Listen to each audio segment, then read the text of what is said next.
अभी हम लोग आपके सिलेबस का नेक्स्ट चैप्टर स्टार्ट करने जा रहे हैं, जिसका नाम है structure of atom and nuclear. पूरा पूरा एटम्स का स्ट्रक्चर हमें समझना है।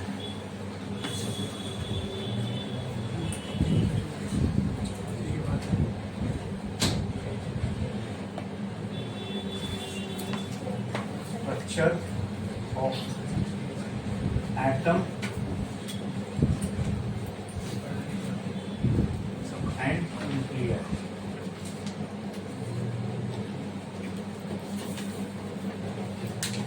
ये क्यूरियोसिटी आज से नहीं, इंसान को बहुत पहले से है कि हम किससे बने हैं। अगर हमें डिवाइड किया जाए बहुत छोटे छोटे छोटे छोटे पार्ट में, तो सबसे छोटा पार्ट क्या होगा, यानी उसी से वही हमारे बिल्डिंग ब्लॉक्स होंगे, उसी से हम सब बने हुए हैं। ठीक है, तो बहुत सालों पहले इसके बारे में अपनी एक थियरी रखी जो ब्रॉडली एक्सेप्ट की गई, वो थी डाल्टन की थियरी। इसको कहते हैं डाल्टन्स एटॉमिक थियरी। डाल्टन ने क्या कहा, every matter is made up of the smallest unit या the smallest thing in any matter is an atom, and it cannot be further subdivided। यानी उसने एकदम कैसे बोल दिया कॉन्फिडेंटली कि भाई इंसान चाह रहे हैं ना जानना कि हम किससे बने हैं, फंडामेंटली हम क्या है, हमारे बिल्डिंग ब्लॉक्स क्या है। तो डाल्टन ने उस पर अपनी थियरी रखी और क्या कहा कि anything around us as a smallest unit in it which is called as atom. यानी किसी भी चीज के अंदर जो सबसे छोटी चीज हो सकती है, यानी अगर मैं ये मार्कर लूं, ये मोबाइल या किसी भी चीज को काटता जाऊं काटता जाऊं काटता जाऊं काटता जाऊं काटता जाऊं काटता जाऊं, तो सबसे स्मॉलेस्ट चीज आधा करूं, फिर और आधा करूं, जो आधा पार्ट है उसको और आधा करूं, जो मिला उसको आधा करूं, जो मिला उसको आधा करूं, ऐसे करते करते करते मैं कहां तक पहुंच जाऊंगा, एक एटम तक। उसको मैं फर्दर डिवाइड नहीं कर सकता। ये अकॉर्डिंग टू डाल्टन ये उसकी सोच थी कि इंसान जो बना है वो किससे बना है, या इंसान छोड़ो छोड़ो छोड़ो इंसान, मैटर जो भी मैटर हमारे आसपास दिख रहे हैं ये सब किससे बने, एटम से। तो सबसे छोटी चीज जो किसी भी चीज में हो सकती है अकॉर्डिंग टू डाल्टन वो क्या थी, एटम। ठीक है, वहां से ये टर्म पड़ा, वहां से ये टर्म दुनिया में आया। बोलो क्लियर है? हाँ, एटम ओके। और अब हर मटेरियल अलग है, अलग तरीके से बिहेव करता है। आयरन गोल्ड जैसा शाइनी नहीं होता, गोल्ड किसी और मटेरियल जैसा टफ और हार्ड नहीं होता, ग्लास आयरन जैसा नहीं होता, एल्यूमिनियम वुड जैसा नहीं होता, वुड प्लास्टिक जैसा नहीं होता। तो हर मटेरियल अलग है, मतलब हर मैटर जो है अपने आप में अलग है। इसका भी रीजन दिया डाल्टन ने, क्यों अलग है, क्योंकि हर मैटर के एटम अलग है। ठीक है, कोई चीज को अलग होना उसकी फंडामेंटल प्रॉपर्टी वो डिसाइड करती है, और वो क्या है, एटम। वो क्या है और क्यों अलग है, तो उसके लिए भी डाल्टन ने एक्सप्लेन किया। हर एलिमेंट के एटम इसलिए अलग है क्योंकि किसी एटम के शेप और साइज में फर्क होगा, इसके लिए वो चीज अलग प्रॉपर्टी शो करती है। फॉर एग्जांपल आयरन के एटम का साइज हो सकता है और अलग हो गोल्ड के एटम के साइज से, इसलिए गोल्ड आयरन से अलग है कि फंडामेंटल लेवल पे वो अलग है, इसीलिए हमें ब्रॉडर लेवल पे भी वो दोनों क्या दिख रहे हैं, अलग ही दिख रहे हैं। क्यों अलग है, इन दोनों में अलग होने की वजह क्या है, इनके एटम्स का अलग होना। ठीक है, ये बात सही भी है उसकी। ठीक है, बट उसने एक बहुत ही बेसिक रीजन दे दिया कि हाँ अलग क्यों है, क्योंकि इनके एटम अलग है। एटम क्यों अलग है, क्योंकि उनके शेप एंड साइज में फर्क होगा। गोल्ड के एटम अलग होंगे, आयरन के एटम अलग होंगे, इसके लिए उनकी प्रॉपर्टीज भी अलग अलग है, वो एक जैसे नहीं है। क्यों, क्योंकि फंडामेंटली वो जिससे बने वही अलग है। समझ में आ रहा है? बोलो ठीक है, ठीक है। बट यहां पर डाल्टन ने एक और बात पक्के से बहुत कही थी, वो क्या, smallest unit in any matter is what, atom. It cannot be further subdivided, it cannot be further subdivided. फिर कुछ सालों बाद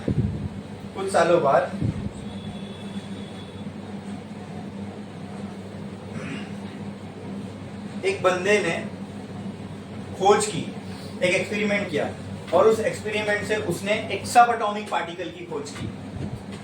उस पर्सन का नाम था जे थॉमसन, और जिस सब एटॉमिक पार्टिकल की उसने खोज की उसका नाम था इलेक्ट्रॉन। ठीक है, और उसने ये पाया कि ये इलेक्ट्रॉन जो है ये तो एटम से भी छोटे हैं, ये तो साइज में अगर इलेक्ट्रॉन को एग्जिस्ट करना है तो उनकी साइज लगभग, ये जो एटम है किसी भी मॉलिक्यूल का, उस एटम से भी छोटी होनी चाहिए। तो अब कोई चीज एटम से भी छोटी है, इसका मतलब वो क्या एटम के अंदर हो सकती है?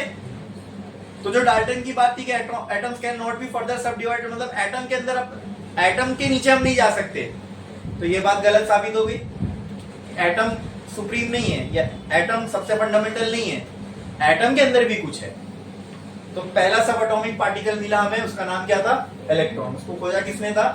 जे थॉमसन ने। उसका एक्सपेरिमेंट था कैथोड रे ट्यूब एक्सपेरिमेंट, वो भी अपने आप में एक अलग टॉपिक है, ठीक है। उससे उसने इलेक्ट्रॉन की खोज की, और उसने ये भी, इलेक्ट्रॉन की जब उसने खोज की, उससे उसको ये भी पता चला कि these electrons are negatively charge particle. ये इलेक्ट्रॉन कैसे पार्टिकल है? Negatively charge. कैसे? Negatively charge. और तब थॉमसन्स एटॉमिक मॉडल दुनिया ने अपनाया। पहले एटम बस ऐसे ही माने जाते थे, ये गोले, ये गोले, ये गोले, और अलग अलग इनके शेप, साइज और अलग अलग इनके अंदर साइंस दी गई थी ताकि हर एलिमेंट के एटम को अलग पहचाना जा सके। अब हम जानते हैं हर एलिमेंट का एटम अलग इसलिए क्योंकि उसका इलेक्ट्रॉनिक कॉन्फ़िगरेशन अलग होगा, ठीक है, उनके न्यूक्लियस अलग होंगे, इस वजह से उनका वो जो भी प्रॉपर्टीज शो करते हैं वैसी वो करते हैं। तो डाल्टन के हिसाब से एटम तो सिर्फ एक गोला है, इसको और फर्दर सब डिवाइड नहीं कर सकते, और इन गोले को उसने अलग अलग सिंबल दिए थे। गोल्ड का एक अलग सिंबल होगा ये गोले का, आयरन का अलग होगा, सिल्वर का अलग होगा। तो डाल्टन के हिसाब से एटम ये था, तो दुनिया ने इसको अपनाया। फिर जब इलेक्ट्रॉन की खोज और पता चला इलेक्ट्रॉन के अंदर भी कुछ है, ठीक है, और एटम जो है वो इलेक्ट्रिकली न्यूट्रल होता है। क्या होता है? मतलब कोई भी चीज का एटम, या सिंपल अगर आयरन के पास अगर हम खड़े हैं तो हमें शॉक नहीं लग रहा या हमें करंट नहीं मार रहा है, ऐसा क्यों नहीं हो रहा है? क्योंकि वो इलेक्ट्रिकली न्यूट्रल है। जितना उसके अंदर पॉजिटिव चार्ज है उतना उसके अंदर नेगेटिव चार्ज है। तो बाय नेचर किसी भी चीज का एटम क्या होता है? इलेक्ट्रिकली न्यूट्रल है, ठीक है। इलेक्ट्रिकली न्यूट्रल होने के लिए क्या होना चाहिए? उसके अंदर जितने पॉजिटिव चार्ज है उतने ही नेगेटिव चार्ज भी होना चाहिए। अरे बोलो, अरे बोलो, क्लियर है?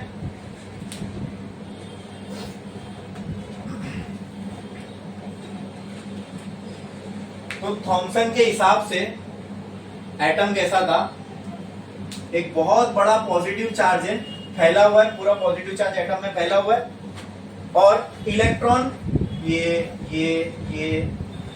कहीं कहीं पे ऐसे बिखरे हुए हैं। समझ में आया?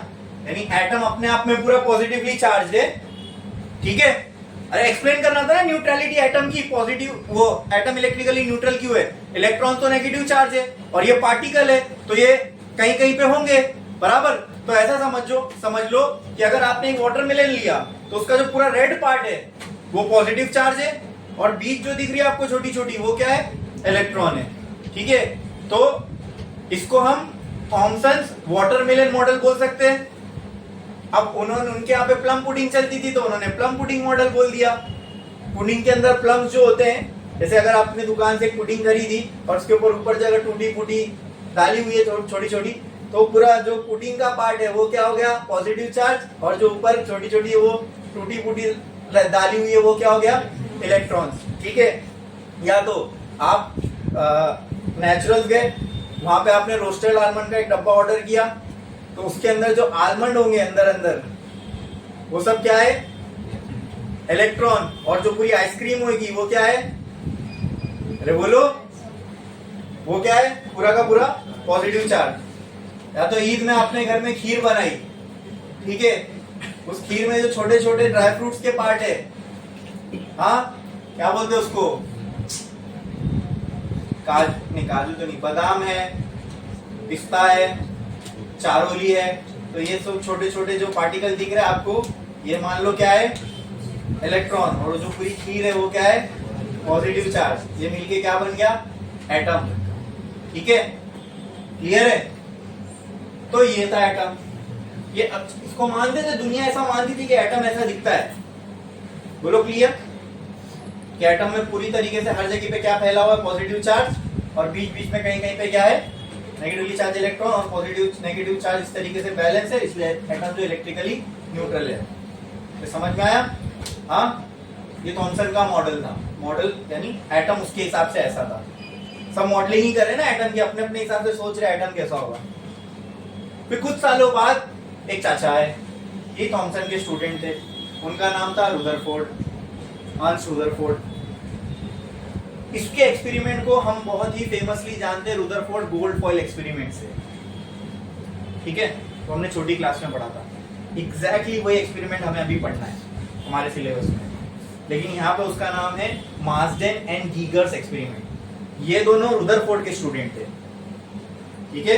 रुदरफोर्ड ने पहले अपना गोल्ड फॉइल एक्सपेरिमेंट कर चुका था, उसको कुछ सेटिस्फैक्टरी रिजल्ट नहीं मिले, उसने सजेस्ट किया इनको कि आप लोग करो, ठीक है। अब हम देखते हैं, पहले तो हम एटम को सिर्फ ये मानते थे, यहां से यहां पहुंचे, ठीक है।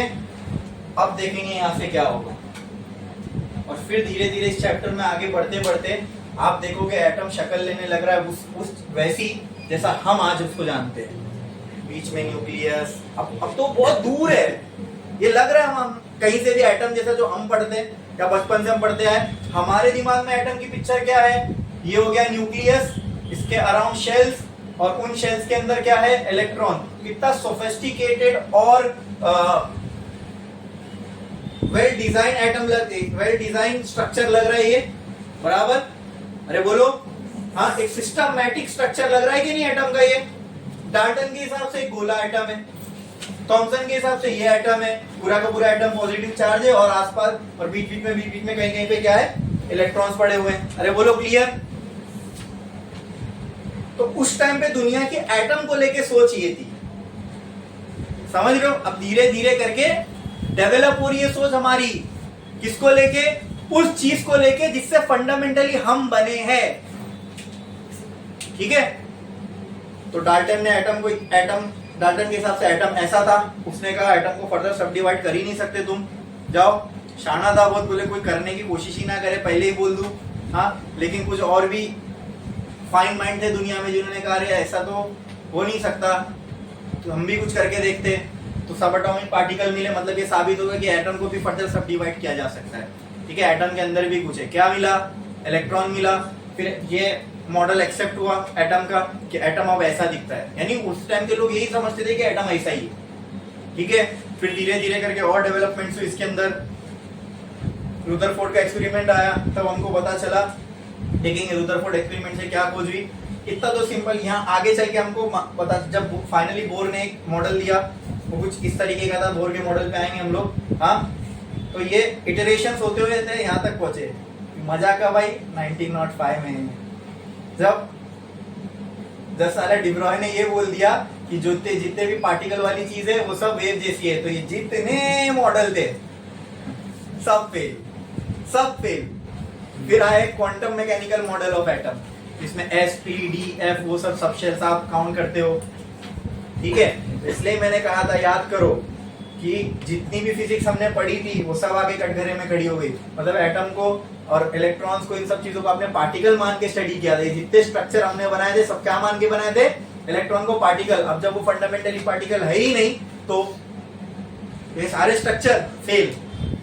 किसी ने देखा तो है ही नहीं एक्चुअल में कि दिखता कैसा एटम, तो सबकी थियरी है, तो ये सब थियरी पार्टिकल मान के की गई थी, तो सब फेल हो गई। समझ में आया। तो शुरू करने से पहले मैंने आपको बता दिया कि ये सारी चीजें झूठ है, जो भी हम पढ़ने वाले, आगे चल के सब फेल होने वाले, ठीक है। फिर भी लोग अपनी जिंदगियां गवा देते इसके पीछे कि कुछ ना कुछ डेवलपमेंट होती है, उस गलती से ही इंसान सीखता है और एज अ ह्यूमैनिटी होल आगे बढ़ती है। तो जे थॉमसन के जमाने तक हम एटम को ऐसा मानते हुए आते थे। तो हमारी सोच कैसे बनी सर, फिर हम यहाँ तक कैसे आए, ये स्ट्रक्चर ऑफ एटम कैसे आया, अभी टाइम है उसको, अभी आएगा, ठीक है। अभी तक तो इलेक्ट्रॉन की खोज हुई है। कहीं पे इस पिक्चर में प्रोटॉन दिख रहा है, मतलब थॉमसन को पता ही नहीं था प्रोटॉन जैसी भी कोई चीज होती है। रुदरफोर्ड थॉमसन का स्टूडेंट था, तो आप समझ सकते हो ना कितने साल बाद दुनिया को प्रोटॉन मिला, ठीक है।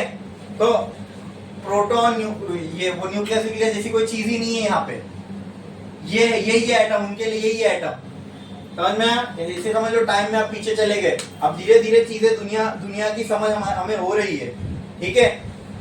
दुनिया की समझ इन द सेंस एक्चुअल समझ, नेचर क्या है, हम जो फिजिकल वर्ल्ड को हमारे आसपास समझने की कोशिश कर रहे हैं, और धीरे धीरे नेचर अपना एक एक रूप हमारे सामने ओपन कर रहा है। हमें इलेक्ट्रॉन मिला और इस तरीके से हमने समझा कि एटम ऐसा दिखता होगा। क्लियर? फिर कुछ सालों बाद कौन आया? थॉमसन का स्टूडेंट, उसको भी इसमें रुचि थी कि मैं एटम को समझूं, तो उसने भी एक्सपेरिमेंट डिजाइन किया जिसे हम कहते हैं रुदरफोर्ड गोल्डफॉइड एक्सपेरिमेंट या फिर मार्सन एंड गीगर्स एक्सपेरिमेंट। क्योंकि ओरिजिनली तो वो आइडिया रुदरफोर्ड का था, बट उसने अपने स्टूडेंट को सजेस्ट किया ये पूरा एक्सपेरिमेंट तुम लोग करो, और जो करने वाले थे वो थे मार्सन और गीगर, ठीक है। उसमें से एक बेटा भी था रुदरफोर्ड का, मार्सन, ठीक है। तो चलो पढ़ते आगे बढ़ते। स्टार डालो, हेडिंग लगाओ।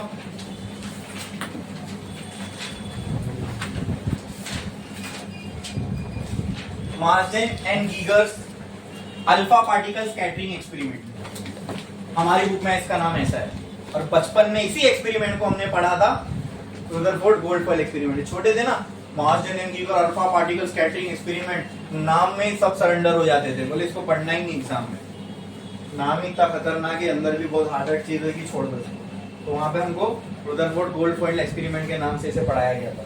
इसी का नाम क्या है और लिख सकते हो आप, और Rutherford gold foil experiment, Marsden and Geiger's alpha particle scattering experiment, Marsden and Geiger's alpha particle scattering experiment, ठीक है। अब आओ देखते हैं एक्सपेरिमेंट में इन्होंने क्या क्या लिया। अल्फा पार्टिकल का मतलब, और डिटेल में अल्फा पार्टिकल को हमें आगे देखना है। अभी फिलहाल के लिए हमें हमारी अल्फा पार्टिकल को लेके ये सोच होनी चाहिए कि एक पॉजिटिवली चार्ज पार्टिकल है, ठीक है, और एक हैवी पार्टिकल है। हैवी पार्टिकल का मतलब अब अगर आप उसको दुनिया की चीजों से कंपेयर करोगे तो कुछ हैवी नहीं है वो, लेकिन सब एटॉमिक लेवल पे देखोगे, इलेक्ट्रॉन, प्रोटॉन, इन सब से अगर कंपेयर करो ना अल्फा पार्टिकल को, तो उनके मुकाबले में अल्फा पार्टिकल क्या है?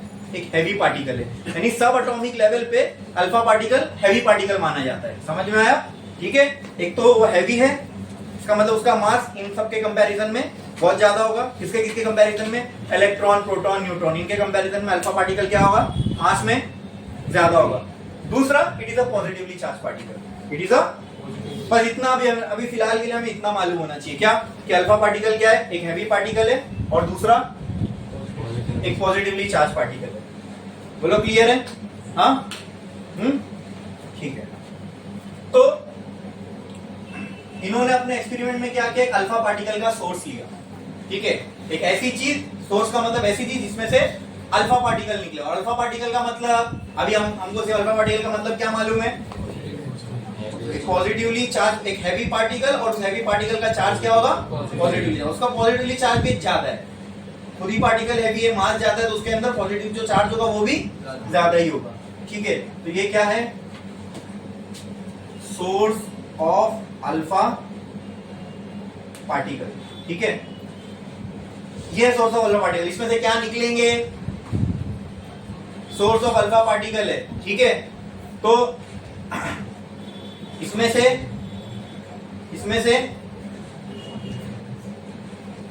क्या निकलेंगे? अल्फा पार्टिकल निकलेंगे, जिसका सोर्स है वो इसमें से बाहर निकलेगा। बोलो क्लियर है? अब लेकिन यहाँ वहां बिखर के निकलेंगे, तो हमें ऐसा नहीं चाहिए। हमें क्या चाहिए? अल्फा पार्टिकल की प्रॉपर बीम चाहिए। तो उसके लिए क्या करते हैं? क्या लगाते हैं? याद एक पार्ट बोला था मैंने, यूज करते हैं, तो क्या बोलते हैं? कॉलीमेटर। क्या बोलते हैं? कॉलीमेटर। तो उसको कॉलीमेट करने के लिए मतलब अल्फा पार्टिकल की प्रॉपर बीम बनाने के लिए यहाँ पर एज अ कॉलीमेटर हम लोग लीड ब्रिक्स यूज कर रहे हैं। क्या यूज कर रहे हैं? Lead bricks. तो यहाँ पे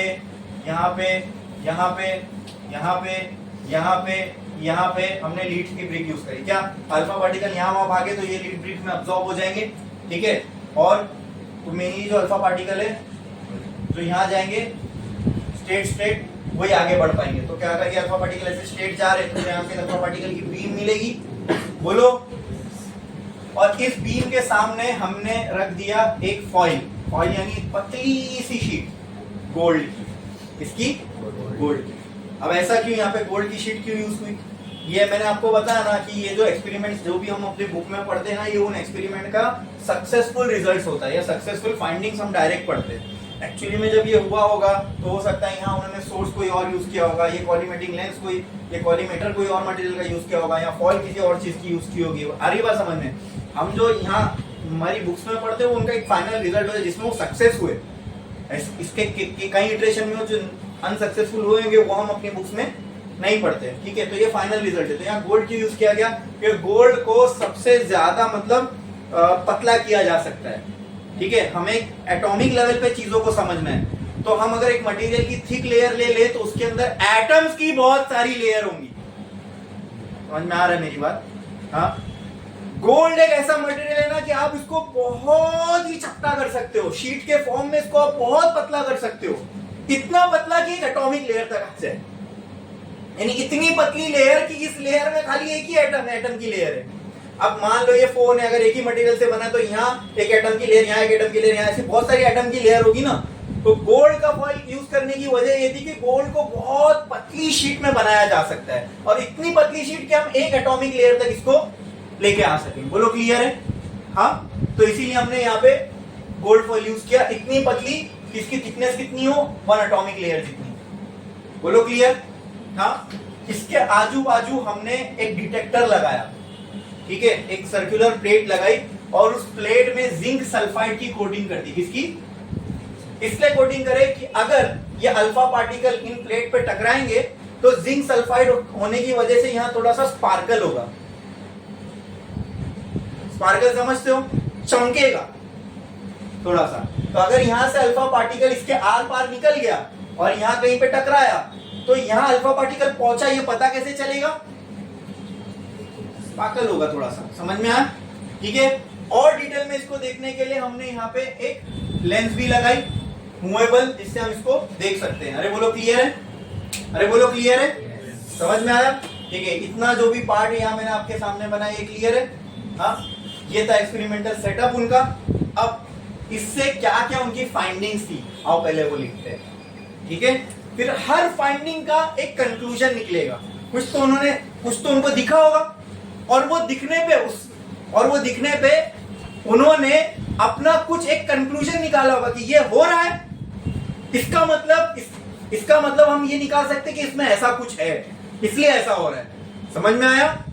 ये होने का रीजन ये है, तो ये हुआ, उसका उन्होंने एक कंक्लूजन निकाला कि इसलिए हो रहा है कि इस वजह से ये हो रहा होगा, इसके लिए ये हो रहा है। समझ में आया?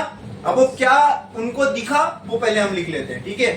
फाइंडिंग्स सबसे पहला लिखो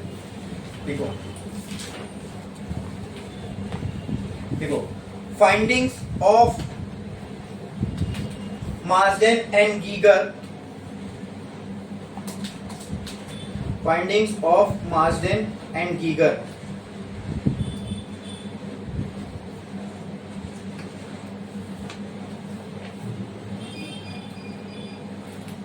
ये बना है इन अल्फा पार्टिकल एक्सपेरिमेंट, ठीक है। तो ये हालांकि पहले आप लोगों को बना लेना चाहिए था, तो एक काम करो, पहले ये बना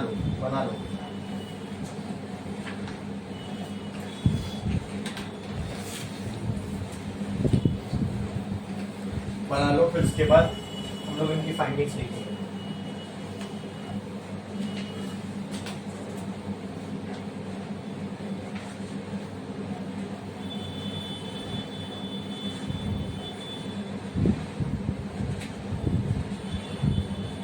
से क्या आ रहे? अल्फा पार्टिकल आ रहे।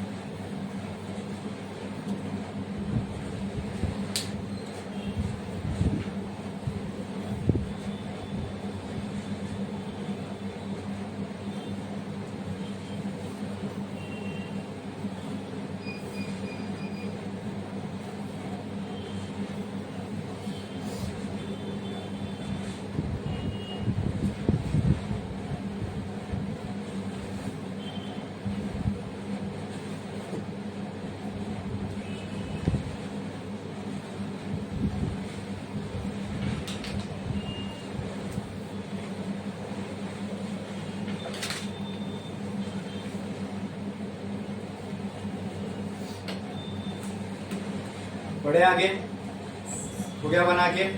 देखो फाइंडिंग्स में हमने क्या क्या लिखा। First point, first point, most of the alpha particles, most of the alpha particles,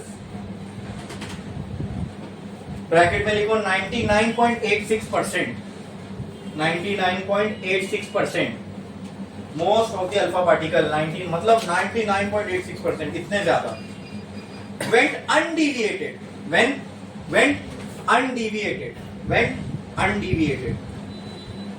undeviated, इसका मतलब क्या? सुनो दोस्तों, ध्यान से यहां से हमने अल्फा पार्टिकल छोड़े, इसके ऊपर लोग ने हिसाब लगाया होंगे कि हम लगभग मान लो 10 मिलियन 50 मिलियन इतने अल्फा पार्टिकल लगभग यहां से निकलेंगे, तो इतना उन्होंने सोचा कि इतने अल्फा पार्टिकल निकले, और उन्होंने ये पाया कि 99.86% मतलब बहुत बड़ी तादाद होगी नहीं अल्फा पार्टिकल की, इतने ज्यादा अल्फा पार्टिकल अनडिविएटेड निकल गए। अनडिविएटेड मतलब, अब देखो भाई यहां पे से एक पार्टिकल आप फेंक रहे हो, सामने अगर कोई ठोस चीज होगी तो ये उससे टकराएगा, टकरा के क्या होगा, इधर भाग जाएगा, इधर भाग जाएगा, इधर भागेगा, इधर भागेगा, रिटर्न आ सकता है, कुछ भी हो सकता है। तो इसको मैं बोल दूंगा कि ये डिविएट हुआ। डिविएट हुआ मतलब अपने रास्ते से भटक गया। लेकिन इनकी फाइंडिंग्स में इन्होंने क्या देखा कि मोस्ट ऑफ दी, यानी मोस्ट ऑफ दी का मतलब 99% से भी ज्यादा पार्टिकल आर पार निकल गए, किसके? इस गोल्ड फॉइल के। तो क्या ये डिफ्लेक्ट हुए? ऐसा कोई गया नहीं। 99.86% of the particle went undeviated, मतलब क्या? उनके लिए थीटा की वैल्यू 0 होगी। थीटा को मैं बोलता हूं एंगल ऑफ डिफ्लेक्शन। थीटा क्या है मेरा? Angle of deflection of alpha particle. बोलो क्लियर है? अरे बोलो क्लियर है?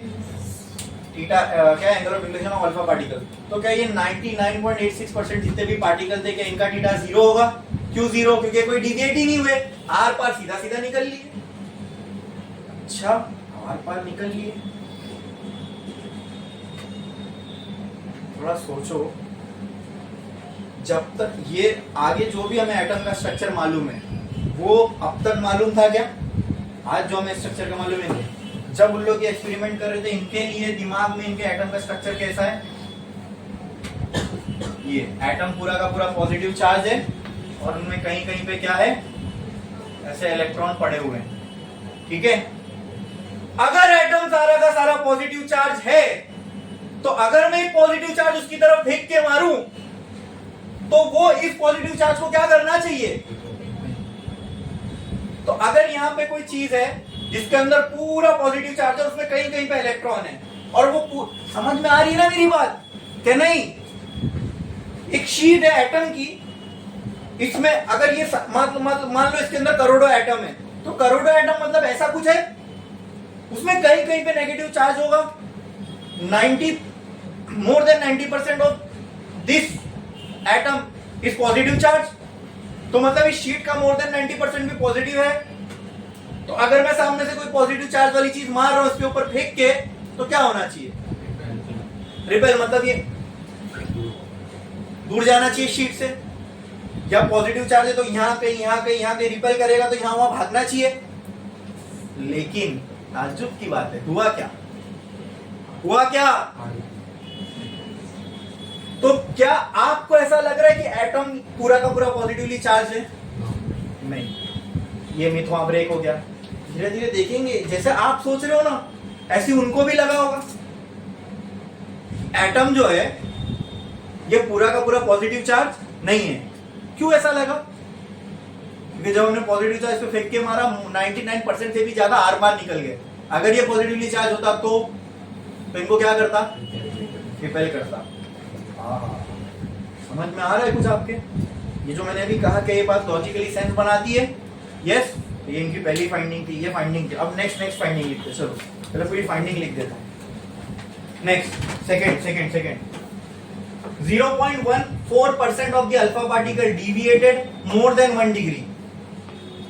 Deviated more than 1 degree. 0.14% of alpha particle deviated more than 1 degree. More than 1 degree. और इसके लिए थीटा की वैल्यू क्या लिखोगे? यहाँ पे आपने लिखा ना थीटा इक्वल टू 0, लिखा? तो लिख दो, यहाँ पे लिख दो, ये जो फर्स्ट पॉइंट है उसमें लिखो सब bend and deviated theta equal to 0। 0.14% क्या हो गए? बचे कितने? उतने ही बचे ना। तो बाकी के जो वो 1 डिग्री से थोड़ा सा ज्यादा डिविएट हुए, तो उनके लिए थीटा की वैल्यू क्या होगी? Theta will be greater than 1 degree. लिखो ये, लिखो ये, लिखो जल्दी। लिखा आपने? लिखा? Next point, next point, next point. 1 in 8,000 alpha particles, 1 in 8,000 alpha particle deviated more than 90 degree, deviated more than 90 degree, deviated more than 90 degree,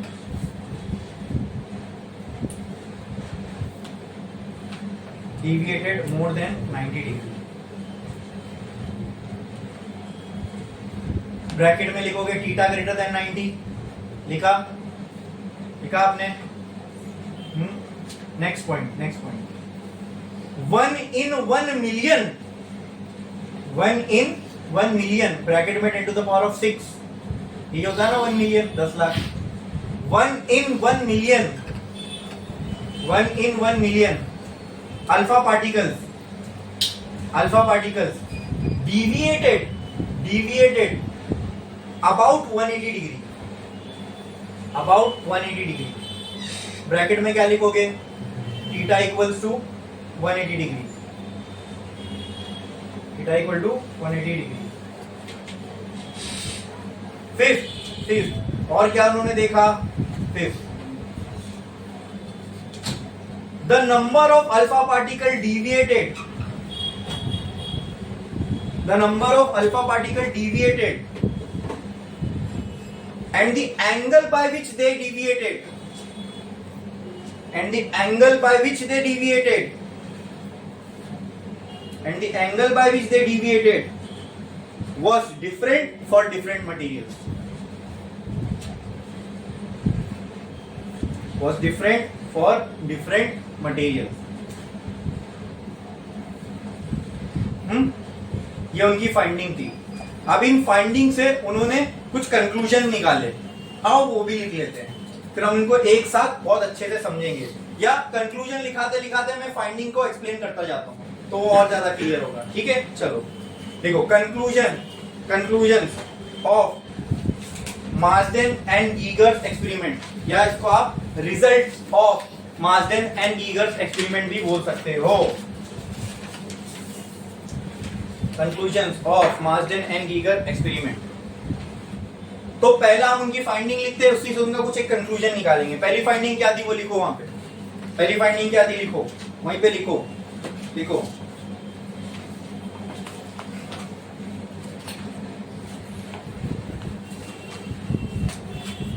या तो रहने दो, फाइंडिंग अभी मत लिखो, उसको अपन रीजन में लिख, पहले अपन इनका कंक्लूजन देख लेते हैं। ठीक है, कट करो उसको, कट करो।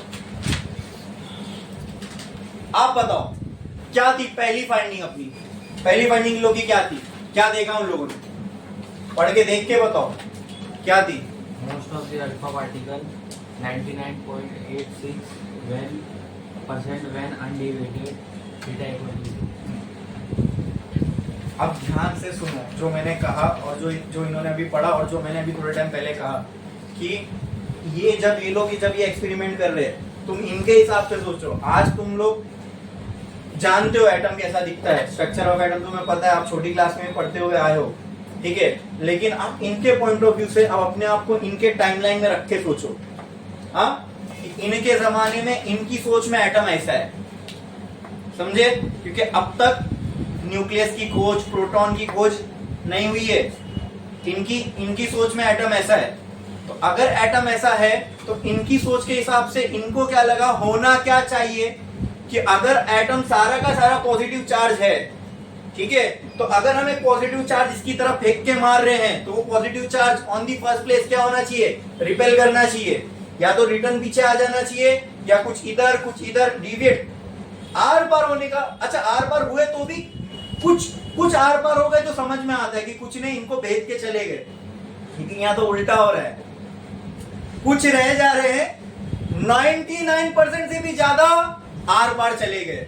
इसका मतलब इससे इन्होंने क्या कंक्लूड किया? इससे इन्होंने ये कंक्लूड किया कि ये बात कि एटम सारा का सारा पॉजिटिव चार्ज और इलेक्ट्रॉन कहीं कहीं पे रखे हैं, ये बात गलत है। अगर एटम पॉजिटिवली चार्ज होता तो ये हमारे पॉजिटिवली चार्ज पार्टिकल को क्या करता? रिपेल करता, ठीक है। लेकिन more than 99% of the particle went through, आर पार चले गए। इसका मतलब उनको रोकने वाला कोई नहीं है, इसका मतलब वो पॉजिटिव चार्ज है ही नहीं। समझ में आया? अगर इनको रोकने वाला कोई नहीं है, मतलब अगर 99% ऑफ द पार्टिकल पूरे के पूरे पास हो गए, इनको वहां रोकने वाला कोई नहीं है, मतलब वहां खाली जगह है, तभी तो ये पार हुए। समझा कि नहीं समझा? अरे बोलो, अभी यहां अगर कुछ नहीं है तभी तो मैं इसके आर पार जा सकता हूं। अगर ये कुछ भी होगा रोकने के लिए तो या तो मैं वहीं रुक जाऊंगा, या तो मुझे पाथ बदल के जाना पड़ेगा, या तो मैं रिटर्न जहां से आता हूं वहीं चले जाऊंगा। ये समझ रहे हैं? कोई चीज आर पार तभी जा सकती है जब उसको वहां रोकने वाला कोई नहीं है। और जब ये एक एटॉमिक लेयर लेके इन लोग ये पूरा का पूरा काम कर रहे हैं और जितने भी इन्होंने अल्फा पार्टिकल भेजे उनमें से मोर देन 99% बाहर निकल गए, इसका मतलब ये जितने भी एटम सामने रखे इनमें मोर देन 99% ऑफ दी स्पेस क्या है? क्या है? खाली है, एम्प्टी है। अरे वाह, बहुत बड़ी इन्होंने बात कह दी। क्या? कि मोर than 99% of the space inside the atom is empty. Proton, neutron, electron सब कुछ एटम के अंदर रहने के बाद भी आपको मैं ये रियलिटी बता रहा हूं, एटम के अंदर की 99% से भी ज्यादा स्पेस क्या है? खाली है। क्या है? फिर भी उसके अंदर इलेक्ट्रॉन है, प्रोटॉन है, न्यूट्रॉन है। ये सबके रहने के बावजूद मोर देन 99% ऑफ द स्पेस क्या है? एटम के अंदर एम्प्टी है।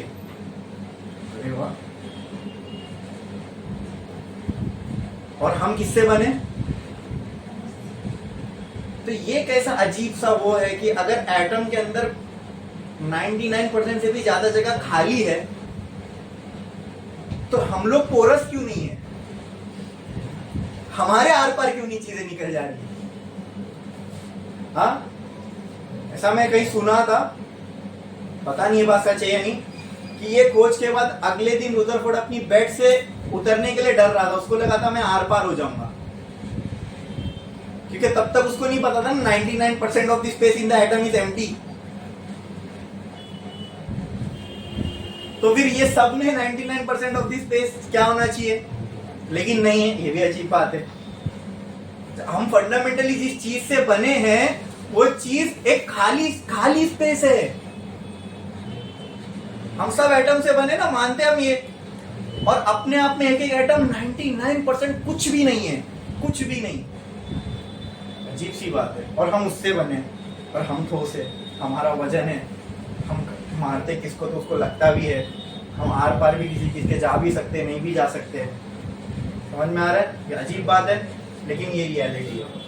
ये उनको करके देखे उन्होंने सब एटॉमिक लेवल पे, तो उनको ये मिला क्या? 99% of the alpha particle went through from the gold foil and that to undeviated. इसका मतलब क्या? कि 99% ऑफ द स्पेस जो है एटम का वो क्या है? खाली जगह, कुछ भी नहीं है। ये रियल है, कुछ भी नहीं है। समझ में आया? ठीक है, तो पहली कंक्लूजन लिखो। अच्छा, ये कंक्लूजन उन्होंने किस बात से निकाला? किस बात से निकाला कि मोर than 99% of the space in the atom is empty? ये कंक्लूजन उन्होंने किस बात से निकाला? कि 99% से भी ज्यादा अल्फा पार्टिकल आर पार हो गए बिना डिविएट हुए, इस बात से। तो पहला लिखो फर्स्ट कंक्लूजन। फर्स्ट कंक्लूजन ये, इसमें फर्स्ट पॉइंट लिखो। First more than 99% space of an atom is empty. Is empty.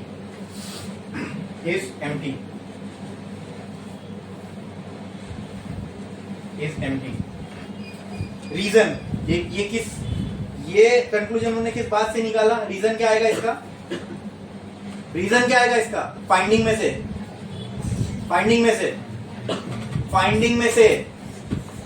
कौन सा पॉइंट इसका रीजन बनेगा?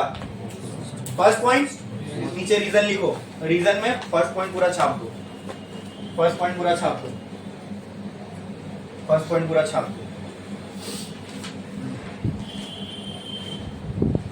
अच्छा कोई एक एलिमेंट बताओ जिसके अंदर 10 से ज्यादा इलेक्ट्रॉन है, पता होगा ना आपको?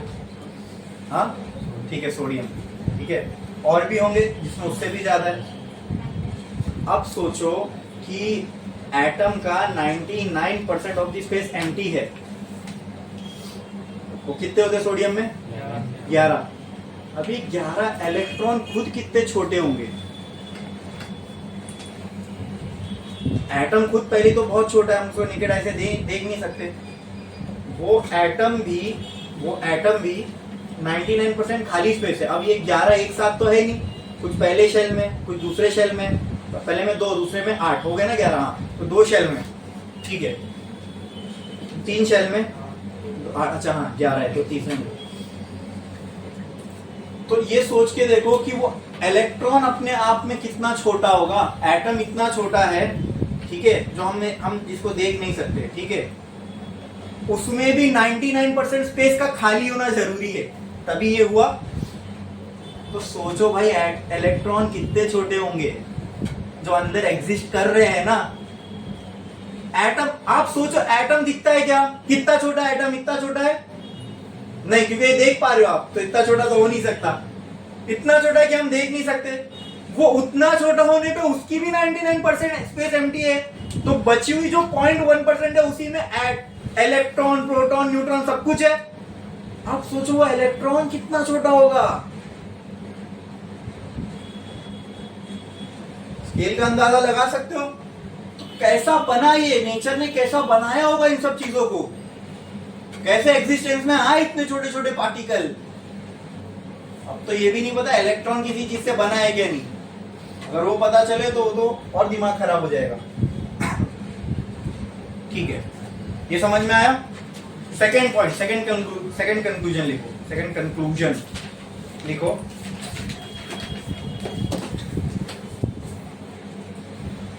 There is some positive charge inside the atom. अब यहां पे पॉजिटिव चार्ज की बात होती है। There is some positive charge inside the atom.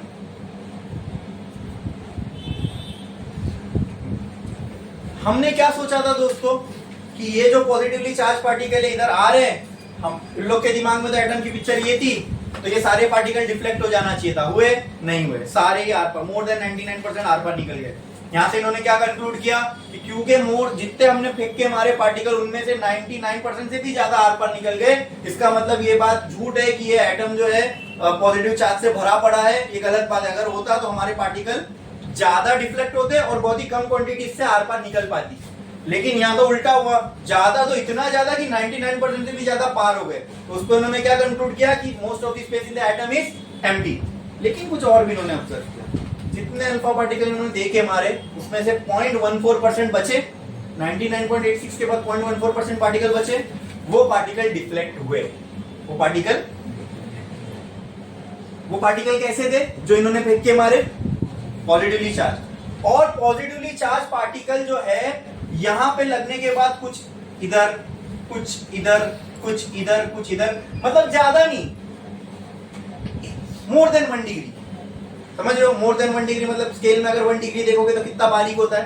ये तो मैंने यहाँ बनाया समझने के लिए, थोड़ा बड़ा है, तो यानी वो मोर देन 1 डिग्री बोले तो बहुत करीब होगा। लेकिन हाँ डिफ्लेक्ट हुए, एकदम स्ट्रेट लाइन में नहीं निकले, डिफ्लेक्ट हुए। आप मुझे बताओ कि अल्फा पार्टिकल पॉजिटिवली चार्ज है, ये डिफ्लेक्ट कब होगा? जब अंदर नेगेटिव चार्ज होगा। इसलिए नेगेटिव चार्ज पे तो वो स्टक हो जाएगा, तो अट्रैक्ट करते हैं एक दूसरे को। एग्जैक्टली। मान लो यहाँ पे एक प्लेट है, यहां से अल्फा पार्टिकल आया, इस प्लेट में एग्जांपल, इस प्लेट में यहाँ एक एग्जांपल देखो, यहाँ एक छोटा सा पॉजिटिवली चार्ज पार्टिकल है। जैसे अल्फा पार्टिकल इसके बाजू में आया, ये पार्टिकल इसको क्या करेगा? रिपेल करेगा ना, टकराएगा तो नहीं, क्योंकि दोनों पॉजिटिवली चार्ज एक दूसरे को रिपेल करेंगे।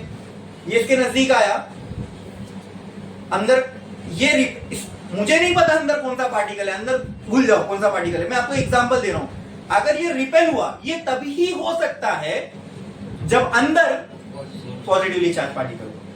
तो अंदर एटम के अंदर पॉजिटिवली चार्ज पार्टिकल होने की बाद यहां से साबित हो रही है। कैसे? डिफ्लेक्ट होने से। अल्फा पार्टिकल खुद पॉजिटिवली चार्ज है, कुछ alpha particle 0.14 alpha particle deflect भी हुए। अगर ये डिफ्लेक्ट होंगे तो इनको कौन डिफ्लेक्ट करवा सकता है? मतलब एटम के अंदर पॉजिटिव चार्ज तो है, बट ये पिक्चर गलत थी।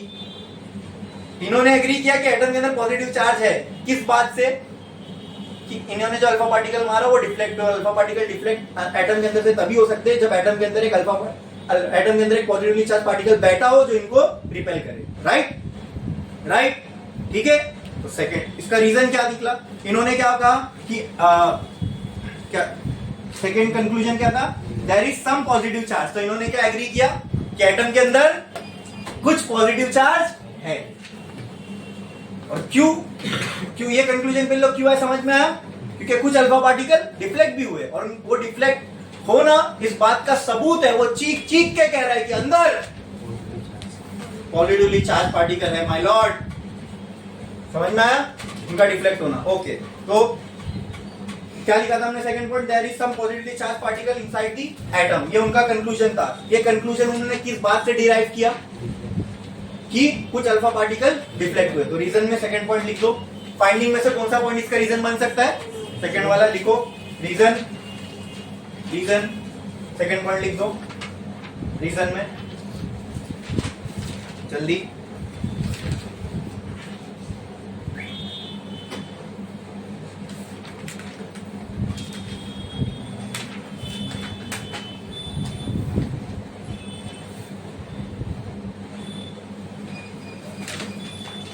धीरे धीरे हम अपनी रचना को समझने की कोशिश कर रहे हैं। ठीक है, एटम की शक्ल सामने आ रही है क्योंकि हमने माना कि हम सब किससे बने हैं? एटम से। अब एटम भी किसी चीज से बना है तो हम भी उसी से बने। ठीक है, तो हम अपनी बनाने वाली चीज को समझने की कोशिश कर रहे हैं। इन्होंने हमें नहीं बनाया, क्यों? क्योंकि इनको भी किसी ने बनाया होगा। ठीक है, next third conclusion. Third,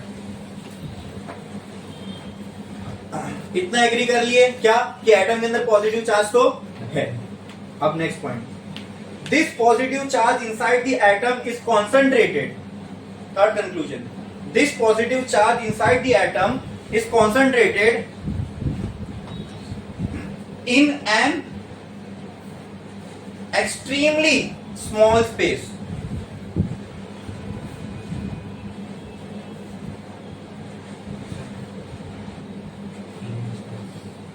In an extremely small space. ठीक है, फाइंडिंग में थर्ड क्या निकला? थर्ड पॉइंट क्या था? आप पढ़ो। फाइंडिंग में थर्ड पॉइंट क्या था? 1 in 8,000 alpha particle deviated more than 90. Second point क्या था? 0.014% of alpha particle deviated. 0.014 नहीं, सिर्फ 0.14 था वो। 0.14% of alpha particle deviated more than 1%. उससे हमने क्या कंक्लूजन निकाला कि एटम के अंदर पॉजिटिव चार्ज है क्योंकि कुछ अल्फा पार्टिकल डिफ्लेक्ट भी हुए। अब फिर से थर्ड पॉइंट थोड़ा जोर से पढ़ो। 1 in 8,000 alpha particle deviated more than 90%. More than 90 degree. More than 90 degree. More than 90 degree समझ रहे हो दोस्तों? मतलब अल्फा पार्टिकल इधर आया, टक 90 ऐसा नहीं, ऐसा, यानी ऐसा समझ लो। ये है गोल्ड फॉइल, अल्फा पार्टिकल यहां से आया, मोर देन 90 मतलब यहां से 180 होगा तो पूरा का पूरा रिटर्न। ठीक है, मोर देन 90 मतलब ऐसा कुछ 90 होता तो ऐसा होता, 90 डिग्री डिवाइड होना मतलब ऐसा होता, बराबर। ऐसा नहीं, ये साइड। मोर देन 90 मतलब यहाँ आया, आर पार गया लेकिन डिविएट होके गया, ऐसे समझे?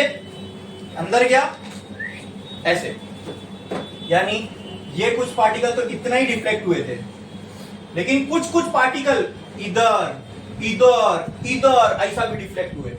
आई बात समझ में? लेकिन इन पार्टिकल की जो क्या बोलते हैं इंटेंसिटी है, इंटेंसिटी मतलब नंबर्स, इन पार्टिकल का जो नंबर है वो बहुत कम था। मतलब 8000 में कोई एक पार्टिकल ऐसा कर रहा है। पता कैसे चला? हाँ, तो डिफ्लेक्ट हुए, पता कैसे चला कि कुछ पार्टिकल इतना ज्यादा भी डिफ्लेक्ट हुए? ये कैसे पता चला? यस, वो सेटिंग करके रखे ना पहले से। स्पार्कल होएगा, वहां पे जिंक सल्फाइड की कोटिंग लगी हुई है इससे, लेकिन वो स्पार्कल्स बहुत ही कम टेंडेंसी में थे। 99% ऑफ स्पार्कल मुझे कहां देखने को मिलेगा, इधर। उसके बाद कुछ बहुत कम परसेंटेज इसके थोड़ा ही बाजू में, लेकिन मुझे यहां पर भी अल्फा पार्टिकल पहुंचते हुए दिखे, है ना। वो जिंक सल्फाइड की कोटिंग लगा के उससे हमने डिटेक्ट किया क्या, कि कुछ अल्फा पार्टिकल, लेकिन उनका नंबर बहुत कम था। कुछ अल्फा पार्टिकल जो है यहां तक भी पहुंचे, मतलब वो मोर देन 90 डिग्री डिविएट हुए। मोर देन 90 डिग्री मतलब ऐसा ऐसा कुछ यहां तक भी आए, इवन कुछ यहां तक भी आए, समझ में आ रहा है, ठीक है। मोर देन 90 डिग्री डिविएट हुए, यहां तक भी आए कुछ, लेकिन उनके नंबर्स बहुत कम थे, उनके नंबर्स बहुत। तो इससे इन्होंने क्या कंक्लूजन निकाला, इससे इन्होंने क्या कंक्लूजन निकाला, ठीक है। थर्ड पॉइंट पढ़ो आप, कंक्लूजन का क्या लिखा है अभी हमने।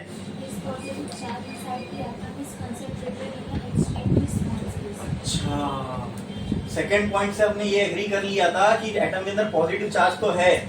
अब जो थर्ड पॉइंट, यानी ये जो चीज दिखी कि कुछ अल्फा पार्टिकल जो है वो डिविएट तो हुए, और इतना ज्यादा डिविएट हुए कि 90 से भी ज्यादा डिविएट हो गए, मतलब जहां हमने एक्सपेक्ट नहीं किया था वहां अल्फा पार्टिकल देखने को मिल रहे।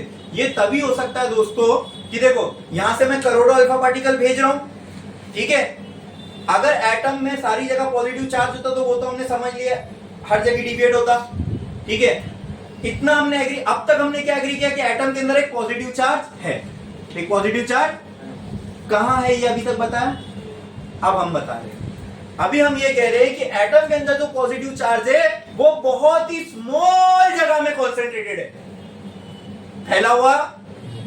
एटम के अंदर पॉजिटिव चार्ज है, लेकिन वो पॉजिटिव चार्ज कैसा है, बहुत ही स्मॉल स्पेस में कॉन्सेंट्रेटेड है, बहुत ही स्मॉल स्पेस में नेचर ने उसको समाया हुआ है, ठीक है। ये कंक्लूजन पे हम कैसे पहुंचे, क्योंकि करोड़ों में से ये बहुत कम प्रोबेबिलिटी बनती है कि कोई अल्फा पार्टिकल उस स्मॉल स्पेस के करीब चला जाए। अभी मैंने आपको एक स्केल बताया ना कितना छोटा हो सकता है एक एटम, उसमें भी वो इलेक्ट्रॉन और प्रोटॉन कितने छोटे हो सकते हैं। प्रोटॉन तो तब यहां तक हमको नहीं पता, बस इतना मालूम है अंदर एक पॉजिटिव चार्ज है।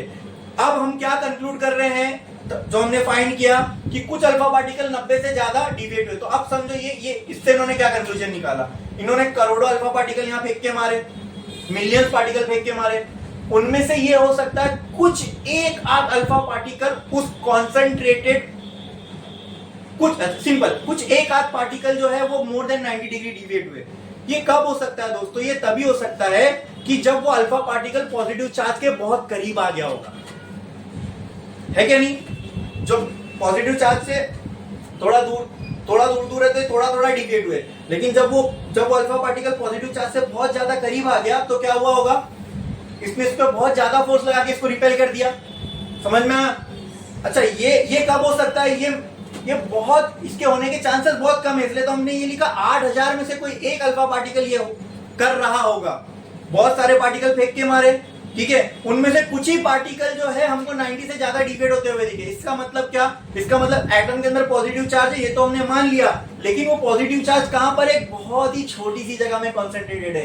कुछ अल्फा पार्टिकल हो सकता है वहां तक पहुंचे होंगे, तो जो वहां पहुंचा वो 90 से ज्यादा डिविएट हो गया। अगर ये पॉजिटिव चार्ज पार्टिकल, समझ में आ रहा है, इसको मैं क्यों स्मॉल जगह पे मान रहा हूं, क्योंकि कुछ ही अल्फा पार्टिकल डिविएट हुए। अब समझो, अगर ये अल्फा पार्टिकल, अगर ये एटम के अंदर का चार्ज पार्टिकल एक छोटी सी जगह में कॉन्सेंट्रेटेड नहीं होता, हर जगह होता, तो क्या होता, सभी डिफ्लेक्ट होते। लेकिन ऐसा हुआ, कुछ एक आधा पार्टिकल डिविएट हुए मोर देन 90 डिग्री। तो ये बात क्या हमें इस कंक्लूजन पे लेके आ सकती है कि ये जो भी पॉजिटिवली चार्ज पार्टिकल है एटम के अंदर, या जो भी पॉजिटिव चार्ज है एटम के अंदर, वो एक बहुत ही छोटी सी जगह में कॉन्सेंट्रेटेड है। समझा कि नहीं समझा, समझ में आया, ठीक है। And now this small space in which all the positive charge of an atom is concentrated was called as nucleus। समझ में आया, हाँ, यहाँ अब न्यूक्लियस का एक कॉन्सेप्ट आया, समझ में आ रहा है। इससे पहले तक अब धीरे धीरे वो शक्ल बनेगी एटम की जो आप जानते हो, समझे। अब जाके न्यूक्लियस पे पहुंचे, सालों निकल गया यहां तक पहुंचने में, पहले डाल्टन, फिर थॉमसन, फिर अब ये, क्लियर है। हाँ, ये समझ में आया क्या? किस किस बात से हम कह सकते हैं कि जो भी चार्ज है बहुत पॉजिटिव चार्ज है, ये हमने एग्री कर लिया। अब वो जो पॉजिटिव चार्ज है वो कहाँ है? बहुत ही स्मॉल जगह में कॉन्सेंट्रेटेड है। ये हमें कैसे पता चला? जो अल्फा पार्टिकल हमने इस पे मारे उनमें से बहुत 8000 में से कोई एक आधा पार्टिकल बहुत ज्यादा डिफ्लेक्ट हुआ। ये तभी हो सकता है जब कोई एक आध पार्टिकल उस पार्टिकल के पॉजिटिव चार्ज स्पेस के पास गया होगा। ठीक है, अब इतने कम पार्टिकल स्पेस के पास जा पा रहे, इसका मतलब वो स्पेस बहुत छोटा है। ठीक है, हर कोई वहां तक नहीं पहुंच सकता। समझ में आया? अब एक स्केल लेता हूं, और स्पेस को हमने क्या नाम दिया? जिसके अंदर पॉजिटिव सारा का सारा पॉजिटिव चार्ज कॉन्सेंट्रेटेड है। क्या ये बात आज ट्रू है? एटम का जो पॉजिटिव चार्ज है सारा का सारा कहां होता है? न्यूक्लियस में। और न्यूक्लियस क्या है? एक बहुत ही कॉन्सेंट्रेटेड स्पेस है, बहुत ही छोटी स्पेस है एटम के अंदर। अब देखो, न्यूक्लियस को एग्जिस्ट भी करना है एटम में, और एटम का 99% हिस्सा खाली भी होना चाहिए। तो आपको बताऊं मैं, एटम के साइज के हिसाब से न्यूक्लियस कितना छोटा होता है। हाँ, एक स्केल देता हूं। ये रूम से 4 गुने बड़े आप रूम कंसीडर करो, या इतने ही रूम, ये रूम के स्केल के ऐसे 4 रूम कंसीडर करो, इसके बाजू में, इसके इधर, इसके इधर। ठीक है, और उस रूम के अंदर आप एक सुई लेके आओ। क्या लेके आओ? सुई। और उस सुई की नोक पे अगर आपने एक दाना रखा, वो न्यूक्लियस है और वो रूम पूरा एटम है। ये स्केल है एटम और न्यूक्लियस की। समझ में आ रहा है? तो कैसे नेचर ने इसको बनाया होगा।